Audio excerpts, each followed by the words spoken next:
ಮನದ ಕುದಿಯೊಳಗೆ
ಘಟನೆಯೆಲ್ಲ ನಿನ್ನ ಗಮನಕ್ಕೆ ಬಂದಿರಬಹುದು. ಏನು ಸ್ವಾಮಿ? ಗುರುಕುಲಕ್ಕೆ ಕಳುಹಿಸಿಕೊಟ್ಟೆ ಮಗನನ್ನು. ಗುರುಗಳ ಹೇಳಿದ ಒಂದು ಮಾತನ್ನು ಪಾಲಿಸಲಿಲ್ಲ.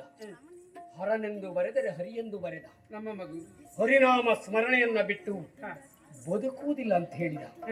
ತಿದ್ದಿದೆ, ತೀಡಿದೆ. ಮಗನೇ, ನಮ್ಮ ವಂಶಕ್ಕೆ ವಿರೋಧಿ ಅಂತ ಹೇಳಿದೆ. ಬಿಡೆ ಮುಕುಂದ ಸ್ಮರಣೆಯ ಕೈಯಾದು ಅವನನ್ನ ತಿದ್ದುವಲ್ಲಿ ಪ್ರಾಮಾಣಿಕವಾಗಿ ನಾನು ಸೋತಿದ್ದೇನೆ. ಹೌದಾ? ಹೌದು. ಸೋತು ನಿನ್ನನ್ನ ಕರೆದಿದ್ದೇನೆ. ಗುರುಗಳು ವಿಫಲರಾದರು. ಹೌದು. ಮಗುವಿನ ಬುದ್ಧಿಯನ್ನು ತಿದ್ದುವ ವಿಷಯದಲ್ಲಿ ತಂದೆಯ ಸ್ಥಾನದಲ್ಲಿ ನಾಡಿನ ಅರಸರಾಗಿರುವಂತ ನೀವು ಸೋತ್ರಿ.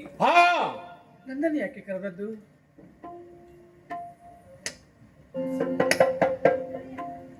ಒಂದು ದಾರಿ ಇದೆ. ಏನು ಸ್ವಾಮಿ? ದ್ವೇಷಿಗ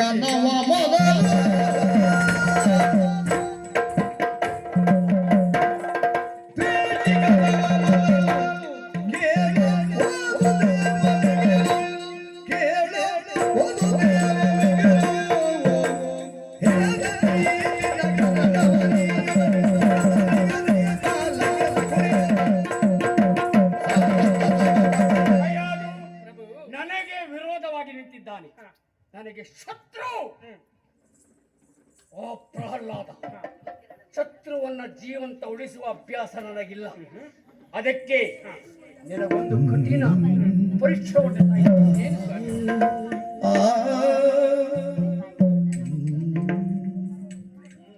ಕೈಯಾದು.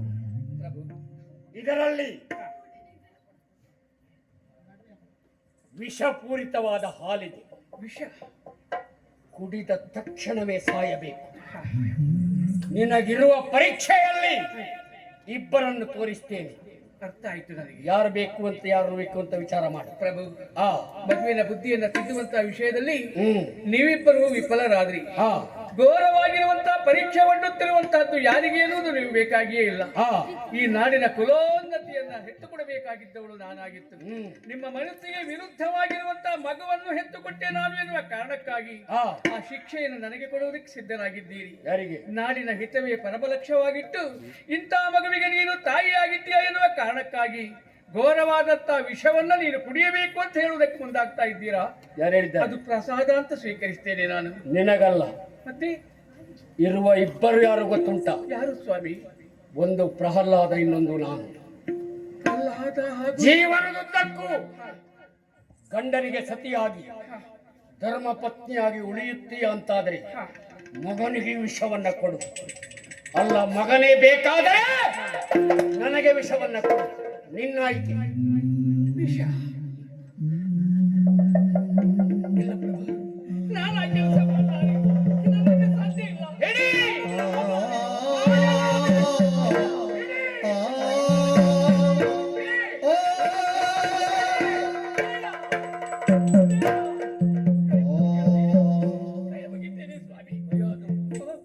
ಯಾವ ಹೆಂಡತಿಯು ಗಂಡನನ್ನ ಕಳೆದುಕೊಳ್ಳುವುದಕ್ಕೆ ಒಪ್ಪುವುದಿಲ್ಲ, ಮೆಚ್ಚು ಒಪ್ಪುವುದು ಸತ್ಯವೇ ಸತ್ಯ. ಹಾಗಂತ ವೈದವ್ಯವನ್ನ ಪಡೆಯುವುದಕ್ಕೆ ಆಶಿಸುವುದಿಲ್ಲ. ಮಗ ಸತ್ತರ ಇನ್ನೊಂದು ಮಗುವಾದೀತು ಕೊಡೋ ಮನೆಗೆ ವಯಸ್ಸ. ಇದು ಗಂಡನ ಆಜ್ಞೆ. ಸ್ವಾಮಿ,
ಶಿಕ್ಷೆಗೆ ನನ್ನನ್ನು ಒಳಪಡಿಸ್ತಾ ಇದೆಯಾ ಕೇಳು ತಂದೆ.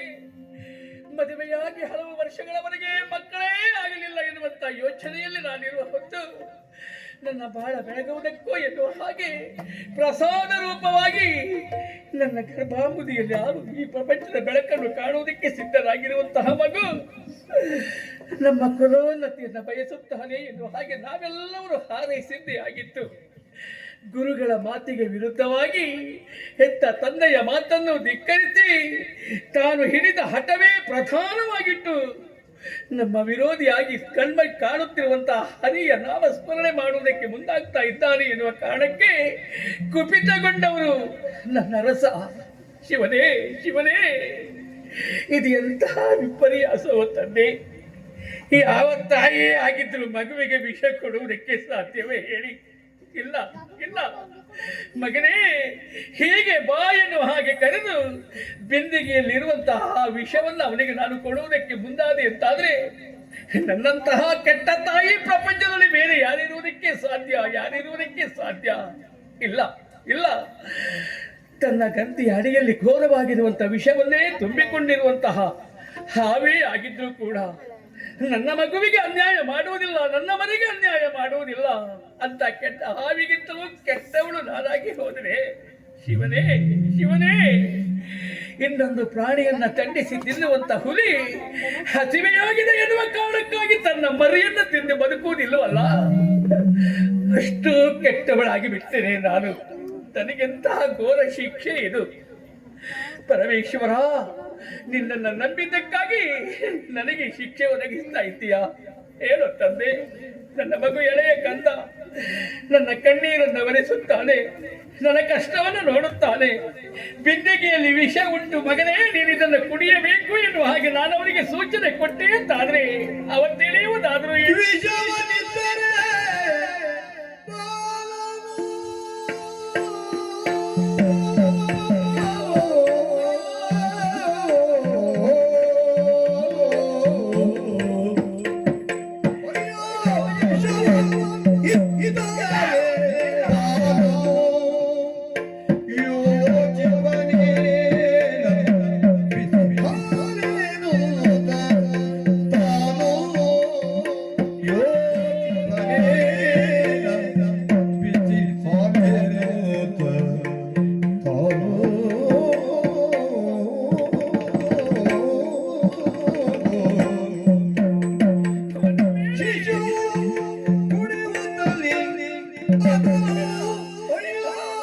ವಿಷವು ಕುಡಿಯುತ್ತಲೇ ಅದನು ಮಡಿದರೆ ಮತ್ತೆ ಉಸುರಿತು ಬಲವೇ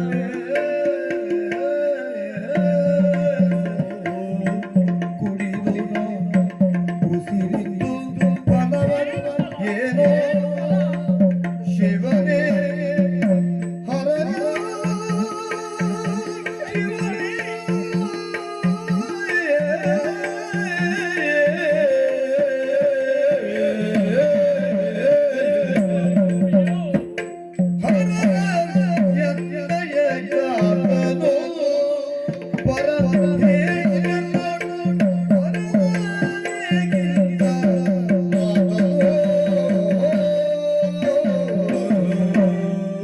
ಒಂದು ವೇಳೆ ನಾನು ನನ್ನ ಮಗುವನ್ನು ಕರೆದೇ ತೆಟ್ಟುಕೊಳ್ಳೋಣ. ಹತ್ತಿರ ಕರೆದ ಮಗುವಿಗೆ ವಿಷ ತುಂಬಿದ ಬಿಂದಿಗೆಯನ್ನು ತೋರಿಸಿದೆ ಅಂತಾದ್ರೆ ನನ್ನ ಮಗು ಯೋಚನೆ ಮಾಡುವುದಾದ್ರೆ ಏನು? ನನ್ನ ಹೆತ್ತ ತಾಯಿ, ನನ್ನ ಅಮ್ಮ ನನಗೆ ವಿಷ ಕೊಡುವುದಕ್ಕೆ ಸಾಧ್ಯ ಇಲ್ಲ ಅದು ಹಾಗೆ ಭಾವಿಸುವುದಿಲ್ವೇ? ಆ ಮಗುವಿಗೆ ಇದು ವಿಷ ಎನ್ನುವ ಹಾಗೆ ನಾನು ಹೇಳಿದ್ರು ಕೂಡ ಆ ಮಗು ಯೋಚನೆ ಮಾಡುವುದೇನು? ಬಿಸಿಯ ಹಾಲನ್ನ ತಂದು ಕೊಡುವ ನನ್ನ ತಾಯಿ ವಿಷ ಎನ್ನುವ ಹಾಗೆ ನನ್ನನ್ನು ಹೆದರಿಸುತ್ತಿದ್ದಾಳೆ ಎನ್ನುವ ಹಾಗೆ ತಿಳಿಯುವುದಿಲ್ವೇ? ಒಂದು ವೇಳೆ ನಾನು ವಿಷ ಇದು ಮಗು ಅಂತ ಹೇಳಿಯು ಅವ ಹಾಲೆನ್ನುವ ಹಾಗೆ ಭಾವಿಸಿ ಅದನ್ನು ಕುಡಿದ ಅಂತಿಟ್ಟುಕೊಳ್ಳೋಣ. ವಿಷ ಹಾಲಾಗುವುದಕ್ಕೆ ಸಾಧ್ಯವೇ? ತನ್ನ ಗುಣವನ್ನು ಆ ವಿಷ ಬಿಟ್ಟು ಕೊಡುತ್ತದೆಯೇ? ಕುಡಿದ ಮರುಕ್ಷಣದಲ್ಲಿ ಕಣ್ಣಾಲಿಗಳು ದೂರವಾಗಿ ಕೆನ್ನೆ ಕಪ್ಪಾಗಿ ವಿಷ ಏರಿ ನನ್ನ ಅಯ್ಯೋ ಅಯ್ಯೋ ಅಯ್ಯೋ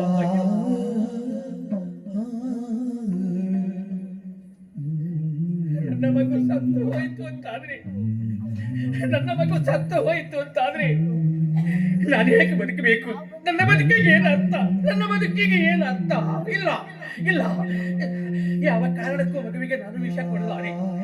ಯಾವ ಕಾರಣಕ್ಕೂ ಮಗುವಿಗೆ ವಿಷ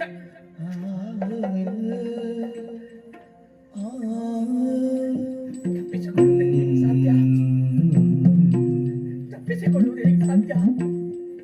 ಯೋಚನೆ ಮಾಡು ಕೈಯಾದು. ಮಗ ಬೇಕು ಎನ್ನುವ ಹಾಗಿದ್ರೆ ಈ ವಿಷವನ್ನು ನನಗೆ ಕೊಡು. ನಾನು ಬೇಕು ಎನ್ನುವ ಹಾಗಿದ್ರೆ ಈ ವಿಷವನ್ನ ಮಗುವಿಗೆ ಕೊಡು. ಮಾಂಗಲ್ಯ ಬೇಕು, ಮಗು ಬೇಕು, ಮಗು ಬೇಕೇ?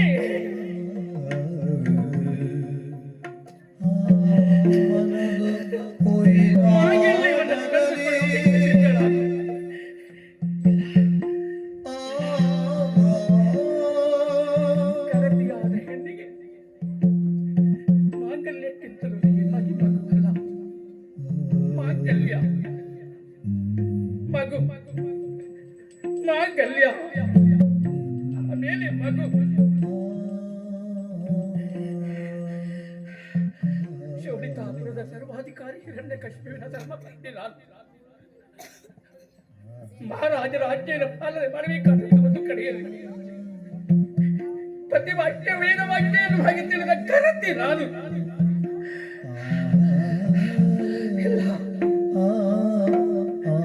ಗಂಡನಿಗಾಗಿ ಮಗುವಿಗೆ ವಿಷ ಕೊಡಲೇಬೇಕು. ಈ ನಾಡಿನ ಸರ್ವಾಧಿಕಾರಿಯನ್ನು ರಕ್ಷಣೆ ಮಾಡುವುದಕ್ಕಾಗಿ ಪ್ರಹ್ಲಾದನಿಗೆ ವಿಷ ಕೊಡಲೇಬೇಕು. ಪ್ರಹ್ಲಾದನಿಗೆ ವಿಷ ಕೊಡಲೇಬೇಕು.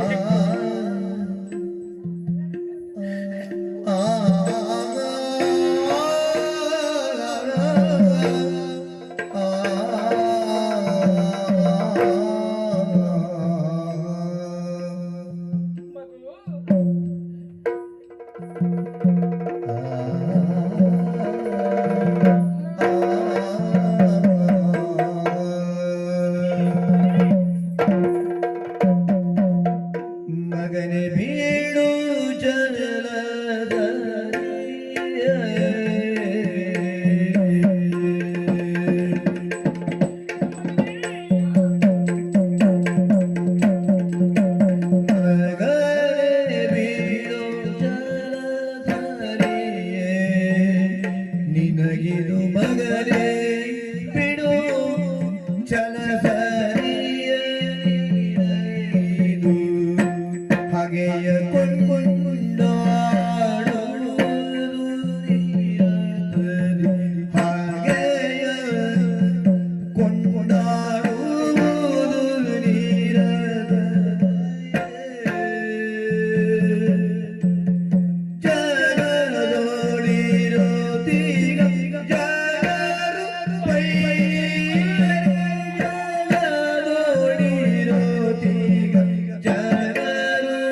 ಮಠಕ್ಕೆ ಹೋದೆಯ ಮಗು?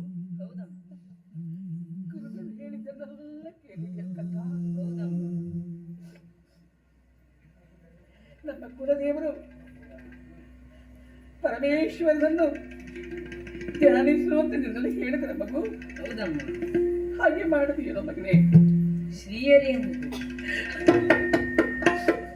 ಮಗು, ನಿನ್ನ ಬುದ್ಧಿಯನ್ನು ತಿದ್ದುವುದಕ್ಕೆ ನಿನ್ನ ತಂದೆ ಪ್ರಯತ್ನಿಸಿದಂತೆ ಆ ಕಡೆ ಗುರುವಿನ ಮಾತನ್ನು ಕೇಳಲಿಲ್ಲ, ಈ ಕಡೆಗೆ ತಂದೆಯ ಮಾತಿಗೂ ಬೆಲೆ ಕೊಡಲಿಲ್ವಂತೆ. ಮಗನೇ, ಹಠವೇನು ಕಂದ?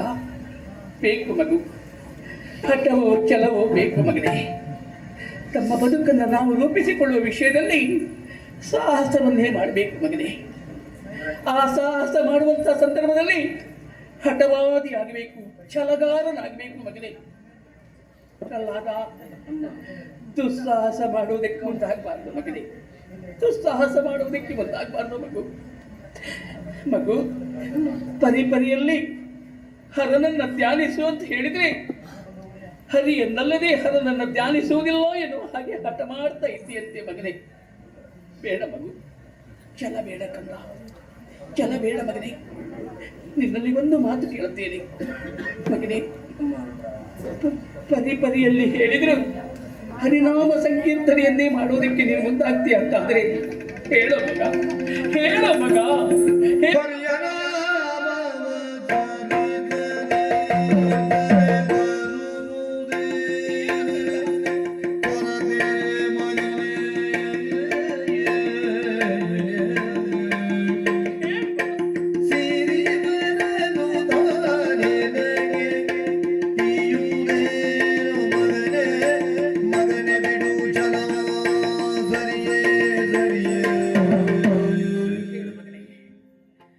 ಇದೊಂದು ವಿಷಮ ಪರಿಸ್ಥಿತಿ ಎನ್ನುವುದಾಗಿ ಯೋಚನೆ ಮಾಡು ಮಗನೇ. ನೀನು ತಿಳಿದುಕೊಂಡಷ್ಟು ಸುಲಭ ಅಲ್ಲ ಕಂದ. ಪರಿಸ್ಥಿತಿಯನ್ನು ತಿಳಿದು ಯೋಚನೆ ಮಾಡಿ ಉತ್ತರ ಕೊಡು ಮಗನೇ. ನೀನೊಬ್ಬ ಹರಿನಾಮವನ್ನು ಸಂಕೀರ್ತನೆ ಮಾಡ್ತೀಯ ಎನ್ನುವ ಒಂದೇ ಒಂದು ಕಾರಣಕ್ಕಾಗಿ ಶೋಣಿತಾಪುರ ಎನ್ನುವಂತಹದ್ದು ಕಲ್ಲೋಲವಾಗಿ ಹೋಗಿದೆ. ನಿನ್ನ ಮೇಲೆ ನಿನ್ನ ತಂದೆ ಕುಪಿತರಾಗಿದ್ದಾರೆ ಮಗನೇ. ಈ ಕೋಪ ಎನ್ನುವಂಥದ್ದು ಎಷ್ಟು ಭೀಕರವಾಗಿದೆ ಎನ್ನುವುದಾದ್ರೆ ನಿನ್ನನ್ನು ಕಳೆದುಕೊಳ್ಳುವುದಕ್ಕೂ ಅವರು ಸಿದ್ಧರಾಗಿದ್ದಾರೆಯೋ ಮಗನೇ. ಮಗು, ನಾಡಿನ ಸರ್ವಾಧಿಕಾರಿಯು ನಿನ್ನ ತಂದೆ. ನಿನ್ನ ತಂದೆಯ ಉಸಿರನ್ನೇ ಆಜ್ಞೆಯನ್ನು ಹಾಗೆ ತಿಳಿದು ಪಾಲಿಸುವುದಕ್ಕೆ ಸದಾ ಸಿದ್ಧವಾಗಿರುವಂತಹ ಸೇನಾ ಬಳಗ ಒಂದು ಕಡೆಯಲ್ಲಿದೆ ಮಗನೇ. ಇವತ್ತು ಹುಟ್ಟಿದ ಮಗು ನಾಳೆ ಮಾತನಾಡುವುದಕ್ಕೆ ಕಲಿಯುತ್ತದೆ ಎಂದಾದರೆ ಆ ಮಗುವಿಗೂ ಕೂಡ ಈ ನಾಡಿನಲ್ಲಿ ಹರಿನಾಮ ಸಂಕೀರ್ತನೆ ಮಾಡಬಾರದು ಎನ್ನುವಂತಹ ಸೂಚನೆ ಉಂಟು, ಆಜ್ಞೆ ಉಂಟು ಮಗನೇ. ನೀನು ಅಂತ ಹೇಳಿದ್ರೆ ಏನು? ಒಬ್ಬ ಸಾಮಾನ್ಯ ಪ್ರಜೆಯೂ ಕೂಡ ಇಲ್ಲಿ ಹರಿನಾಮ ಸಂಕೀರ್ತನೆಯನ್ನು ಮಾಡುವುದಕ್ಕೆ ಅರಸರ ಅಂಜಿಕೆ ಎನ್ನುವುದುಂಟು. ಅವರ ಮಗನಾಗಿ ನೀನೇ ಹರಿನಾಮ ಸಂಕೀರ್ತನೆ ಮಾಡಿದೆಯಾ ಅಂತಾದ್ರೆ ಅವರ ಯೋಗ್ಯತೆ ಏನಾಗಿ ಹೋಗ್ತದೆ ಯೋಚನೆ ಮಾಡಿದೆಯಾ ಮಗು? ನಮ್ಮನ್ನು ಮಾತ್ರ ದಂಡಿಸುವುದಕ್ಕೆ ಮುಂದಾಗ್ತಾರೆ, ಮಗನನ್ನು ದಂಡಿಸುವುದಕ್ಕೆ ಯೋಗ್ಯತೆ ಇಲ್ಲ ಎನ್ನುವಾಗ ನಿನ್ನ ತಮ್ಮ ಅಪ್ಪನನ್ನು ಅವಹೇಳನ ಮಾಡುವುದಿಲ್ಲವೇ ಹೇಳುವ ಮಗನೇ. ಆ ಕಾರಣಕ್ಕಾಗಿ ನಿನ್ನಲ್ಲಿ ನಾನು ಕೇಳ್ತೇನೆ ಮಗನೇ, ಹೇಳು ಮಗನೇ.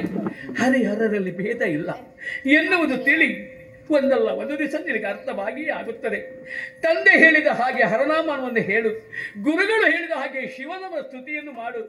ನಾನಿವತ್ತು ನಿನಗೆ ಹೇಳ್ತಾ ಇದ್ದೇನೆ ಮಗನೇ. ಮಗು, ಪ್ರಾಯದಲ್ಲಿ ನಿನಗಿಂತಲೂ ದೊಡ್ಡವಳು, ನಿನಗೆ ನಾನು ತಾಯಿ. ನೋಡ ನನ್ನ ಸ್ಥಿತಿಯನ್ನು, ನಿನಗೆ ಕೈ ಮುಗಿದಿದ್ದೆ.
ಹೇಳು ಮಗು, ಹೆತ್ತ ಕರುಳಿನ ಇಲ್ಲಿಯವರೆಗೆ ನೀನು ಹರಿನಾಮ ಸಂಕೀರ್ತನೆ ಮಾಡ್ತಾ ಇದ್ದೀಯಾ?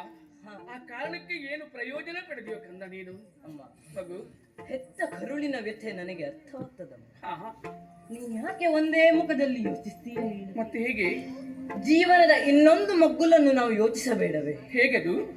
ಜೀವಿಗಳನ್ನು ಸೃಷ್ಟಿಸಿ ಹಾ, ಪಾಲಿಸಿ ಹಾ, ಪೋಷಿಸುವ ಹಾ, ಜಗತ್ತಿನ ಸೂತ್ರಧಾರಕ ಶಕ್ತಿ, ಹಾ. ಅದುವೇ ನನ್ನ ಆರಾಧ್ಯ ದೈವ ಅಚ್ಯುತನಮ್ಮ. ಹ್ಮ್, ಹ್ಮ್. ಆ ಭಗವಂತನ ಒಲುಮೆ ಒಂದಿಲ್ಲದೆ ಹೋಗಿದ್ದರೆ ಹಾ. ನೀನು ನನ್ನನ್ನು ಕಾಣುವುದಕ್ಕಿತ್ತೇ ಹೇಳಿ? ಹೇಗೆ? ಕುಪಿತಗೊಂಡಂತಹ ನನ್ನ ತಂದೆ ಹಾ, ವಧಿಸುವುದಕ್ಕೆ ನನ್ನನ್ನು ಕಟುಕರ ಕೈ ಇತ್ತು ಕಳುಹಿದಾಗ ಹಾ, ಬಾಲಕನೆಂಬ ಮಮತೆಯಿಂದ ಹಾ. ನನ್ನ ಹೆತ್ತವರು ಬಂದರೆ, ಇಲ್ವೇ? ಈ ಪ್ರಜಾವರ್ಗದವರು ಬಂದರೆ, ಹಾ. ನನ್ನ ಗುರುಗಳು ಬಂದರೆ, ಇಲ್ಲ ನನ್ನ ಸಹಪಾಠಿಗಳು ಬಂದರೆ, ಕಾಪಾಡಿದ್ದು ಯಾರು ನಿನ್ನನ್ನು? ಆಗ ಬಂದವನು ಸರ್ವರಕ್ಷಕನಾದ ಶ್ರೀಮನ್ನಾರಾಯಣನಮ್ಮ. ಶ್ರೀಮನ್ನಾರಾಯಣ ಕಾಪಾಡಿದ್ದು ನಾರಾಯಣ. ಕ್ರೂರ ಸರ್ಪಕ್ಕೆ ನನ್ನನ್ನು ತಳ್ಳಿ ಕಚ್ಚಿಸುವ ಯತ್ನವನ್ನು ಮಾಡಿದಾಗ ಏನಾಯ್ತು ಮಗನೇ? ಸರ್ಪಶೇನನಲ್ಲವೇ ಹೇಳು? ತಂದೆಯು ರಕ್ಷಣೆ ಮಾಡಿದ್ದು? ಪರ್ವತದಿಂದ ನನ್ನನ್ನು ನೂಕಿಸಿದಾಗ ಪರ್ವತೋತ್ತರನಲ್ಲವೇ ಅಮ್ಮ ನನ್ನನ್ನು ಸರಿ. ಅಂಬುದಿಗೆ ನನ್ನನ್ನು ತಳ್ಳಿದಾಗ ಅತಿಶಯನಲ್ಲವೇ ಅಮ್ಮ ನನ್ನನ್ನು ರಕ್ಷಿಸಿದ? ಹೀಗಿರುವಾಗ ನೀನೇ ಯೋಚನೆ ಮಾಡಿ. ಕೊಲ್ಲುವವನು ಕಾಯುವವನು ಶ್ರೀಹರಿ ಇಲ್ಲದೆ ಅನ್ಯರಿಲ್ಲ ಅಮ್ಮ, ಅನ್ಯರಿಲ್ಲ. ಕಂದನಾಡಿದ ನುಡಿಗೆ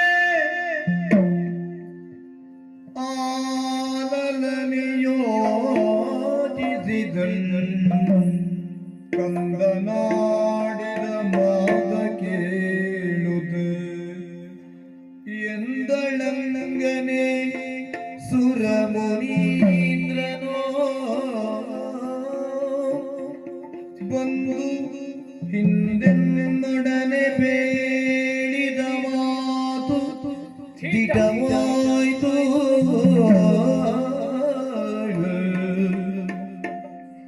ಹಿಂದೆನ್ನೊಡನೆ ಸುರಮುನೀಂದ್ರನೋ ಬಂದು ಬೇಡಿದ ಮಾತು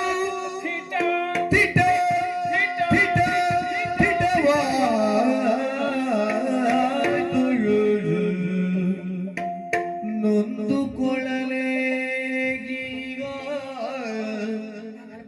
ನಾ ಬರಿದೆ ನೊಂದುಕೊಳ್ಳಲೇ ಕಿನ್ನು ಶ್ರೀ ಗೋವಿಂದ ನಡಿದಾವನೆಯ ಸೇವಕ ಇವ ಶ್ರೀ ಗೋವಿಂದ ಅಡಿದಾವನೆಯ ಸೇವಕ ಇವನೆಂದು ಇದ್ದರೆ ಕಾಯುವನು ಹರಿ. ಶ್ರೀ ಗೋವಿಂದ ನಡಿದಾವನೆಯ ಸೇವಕ ಎಂದು ವಿಷವನಿದ್ದರೆ ಕಾಯ ಶ್ರೀ ಹರಿಯ.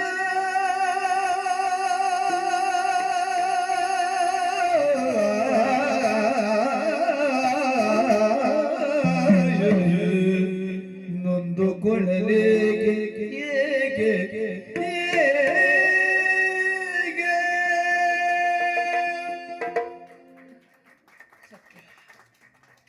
ಒಂದು ಮಗುವಿಗೆ ತಾಯಿಯಾಗಿ, ಗಂಡನಿಗೆ ಹೆಂಡತಿಯಾಗಿ, ಸಾಮಾನ್ಯ ಒಬ್ಬಳು ಹೆಣ್ಣಾಗಿ ಅಷ್ಟೇ ನಾನು ಯೋಚನೆ ಮಾಡಿದೆ. ನನ್ನ ಕಣ್ಣನ್ನು ತೆರೆಸಿಬಿಟ್ಟ ನನ್ನ ಮಗ ಈ ಮೊದಲು ಹಲವಾರು ರೀತಿಯಲ್ಲಿ ಇವನನ್ನು ಕೊಲ್ಲುವುದಕ್ಕೆ ಪ್ರಯತ್ನಿಸಿದಾಗಲೂ ಎಳೆಯ ಮಗು ಸಾಯಲೇಬೇಕಾದಂತಹ ಪರಿಸ್ಥಿತಿಯಲ್ಲಿ ಬದುಕಿ ಬಂದದಿದ್ರೆ ಜನ್ಮ ಕೊಟ್ಟ ನಾನಲ್ಲ, ಜನ್ಮ ಕಾರಣಕ್ಕೆ ಆಗಿರುವಂತಹ ತಂದೆಯಲ್ಲ, ಶೋಣಿತಾಪುರದ ಪ್ರಜೆಯಲ್ಲ, ಶ್ರೀಮನ್ನಾರಾಯಣನಂತೆ ಪರ್ವತದಿಂದ ನುಗ್ಗಿದಾಗಲೂ, ಹಾವಿನಿಂದ ಕಚ್ಚಿಸಿದಾಗಲೂ, ಸಮುದ್ರದಲ್ಲಿ ಎಸೆದಾಗಲೂ, ಆನೆಯಿಂದ ತುಳಿಸಿದಾಗಲೂ ಕಾದವ ಯಾರು ಅಂತ ಕೇಳಿದ್ರೆ ಶ್ರೀಮನ್ನಾರಾಯಣ. ಅವ ನಡೆದಾವರಿಯ ಭಕ್ತ ನಾನು ಅಂತ ಹೇಳಿಕೊಳ್ಳುವುದಕ್ಕೆ ಮುಂದೆ ಆಗ್ತಾ ಇದ್ದಾನೆ. ಇವ ಹುಟ್ಟುವ ಪೂರ್ವದಲ್ಲಿಯೇ ನಾನು ಯೋಚನೆ ಮಾಡ್ತಾ ಇರುವುದು, ಸುರಮುನಿ ಬಂದು ನಿನ್ನ ಪತಿಯನ್ನ ಸೇರುವಂತ ಸಂದರ್ಭದಲ್ಲಿ ಹರಿನಾಮ ಸಂಕೀರ್ತನೆ ಮಾಡು, ಹರಿಭಕ್ತನೇ ಈ ಲೋಕಕ್ಕೆ ಆವಿರ್ಭಾವಕ್ಕೆ ಬರುತ್ತಾನೆ ಎನ್ನುವ ಹಾಗೆ ಆ ದಿವಸ ನಾನು ಕೂಡುವ ಹೊತ್ತಿಗೆ ಮಾಡಿದ್ದು ಹರಿನಾಮ ಸಂಕೀರ್ತನೆ ಅಲ್ವೇ? ಅದರ ಪ್ರಭಾವವೇ ನನ್ನ ಮಗ ಪ್ರಹ್ಲಾದ ಇವತ್ತು ಹರಿಭಕ್ತನಾಗಿದ್ದಾನೆ. ನಾರದರು ಹೇಳಿದ ಮಾತು ದಿಟವಾಗಿ ಹೋಯಿತು. ನಾರದನಿಗೆ ಉಪದೇಶ ಮಾಡಿರುವಂತಹ ಶ್ರೀಮನ್ನಾರಾಯಣನೇ ಈ ಮಗುವಿಗೆ ಇಷ್ಟು ಆ ಶಕ್ತಿಯನ್ನು ಕೊಟ್ಟಿದ್ದಾನೆ ಅಂತ ಆದ್ರೆ ನಾನ್ಯಾರು ಇವನಿಗೆ ವಿಷ ಕೊಟ್ರೆ? ನಾನು ಕೊಡುವಂತ ವಿಷ ಇವನಿಗೆ ಅಮೃತವಾಗಿ ಪರಿಣಮಿಸುವುದಕ್ಕೆ ಸಾಧ್ಯವೇ ಇಲ್ಲ. ಕರ್ತವ್ಯ ನಾನು ಮಾಡಲೇಬೇಕು. ಸರಿ, ವಿಷವನ್ನು ಕೊಟ್ಟು ಬಿಡುತ್ತೇನೆ. ಶ್ರೀಹರಿಯ ಚರಣ ಸೇವಕನಿವನು ಎನ್ನುವ ಹಾಗೆ ತಿಳಿದು ಘೋರವಾಗಿರುವಂತ ವಿಷ ಎನ್ನುವಂಥದ್ದು ನನ್ನ ಮಗನಿಗೆ ಅಮೃತ ಪಾನವಾಗಲಿ ಎಂದು ಹಾಗೆ ಮಾಡಿದ್ದೆ.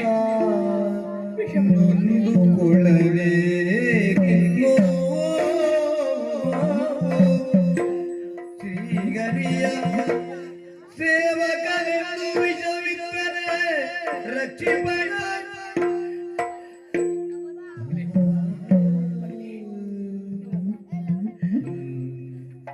ಮಗನೇ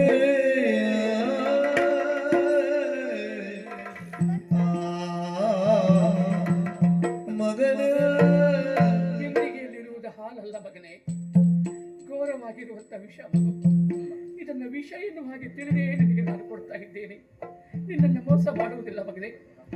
ಈ ವಿಷವನ್ನ ಕುಡಿದು ಆಮೇಲೆ ನಿನ್ನನ್ನು ಶ್ರೀಹರಿ ಬದುಕಿಸುತ್ತಾನೆ ಎನ್ನುವ ಹಾಗೆ ನೀನು ಭಾವಿಸಿದ್ದೇ ಸತ್ಯ ಆಗಿದ್ದೆ. ಕರ್ತವ್ಯದಲ್ಲಿ ಮುಂದುವರಿಯುವ ನಿನ್ನ ತಾಯಿಗೆ ನಿನ್ನ ಸಹಕಾರ ಬೇಕು ಮಗನೇ. ಗಂಡನ ಆಜ್ಞೆಯನ್ನು, ಮಹಾರಾಜನ ಆಜ್ಞೆಯನ್ನು ಈಡೇರಿಸುವುದಕ್ಕೆ ತಾಯಿಯಾಗಿದ್ದ ನನಗೆ ನಿನ್ನ ಮಗನೇ ಮಗನೇ, ಆ ಶ್ರೀಹರಿಯ ನಾಮವನ್ನೇ ನಿನ್ನ ಮನಸ್ಸಿನಲ್ಲಿ ಧ್ಯಾನಿಸು ಮಗನೇ. ಈ ಘೋರವಾದಂತ ವಿಷಯವನ್ನು ಭಗವಂತನಿಗೆ ಸಮರ್ಪಣೆ ಎನ್ನುವ ಹಾಗೆ ತಿಳಿದು ಮಗನೇ ಮಗನೇ ಮಗನೇ